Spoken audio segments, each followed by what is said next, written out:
Hey everyone, good morning. This side Akanksha Gupta. आज मैं फिर आपके सामने एक नई स्टोरी लेके आ गई हूँ। ये स्टोरी बहुत ही ज़्यादा इंटरेस्टिंग है और ये इस वेस्ट पे है कि आपको मौके मिस नहीं करने चाहिए। तो ये एक स्टोरी, एक किसान है जो अपने खेत में है ना मिट्टी खोद रहा होता है। उसे एक चमकीला पत्थर मिलता है। वो पत्थर ले जाके उसे बहुत अच्छा लगता है तो अपने गधे के गले में बांध देता कि ये बहुत अच्छा लगेगा, ये तो मेरा गधा है। और फिर वो क्या होता है, एक शहर में जाता है। शहर में जाता तो उसे एक साहूकार मिलता। साहूकार कहता कि ये पत्थर बहुत सुंदर है, तुम कितने का दोगे? तो उसने कहा मैं नहीं दूंगा। तो उसने कहा 50 रुपये में दे दो। वो मान गया और उसे तो फ्री का लग रहा था ना कि ये पत्थर है, तो उसने 50 रुपये में दे दिया उस साहूकार को। फिर उस साहूकार के पास एक सुनार आया। वो सुनार कंजूस था।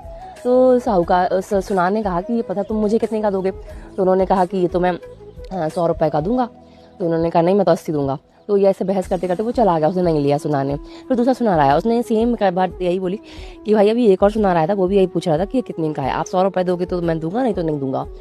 तो उसने 100 रुपये में वो तुरंत निकाले 100 रुपये, वो पत्थर लेके चला गया। पहला वाला सुनार आया तो उसने कहा कि भाई वो पत्थर कहाँ है, मुझे चाहिए, तुम ले लो 100 रुपये। तो उसने कहा वो तो कोई दूसरा सुनार ले गया 100 रुपये में, तुम नहीं दे रहे थे। उसने दे दिए और झकझक भी नहीं की। तो वो सुनार बहुत चिल्लाया कि तुम्हें पता है वो कितने का है, वो हीरा था लाखों का। तो उसने कहा मेरे से बड़े मूर्ख तो तुम हो, क्योंकि तुम्हें उसकी कीमत पता थी, फिर भी तुम 20 रुपये के पीछे झकझक कर रहे थे। तो इस स्टोरी से हमें यही पता चलता है कि हमें अगर अपॉर्चुनिटी हमारे पास कोई आए तो हमें उसे मिस नहीं करना चाहिए, उसे जल्दी से ग्रैब कर लेना चाहिए, क्योंकि बार बार अपॉर्चुनिटी नहीं आती।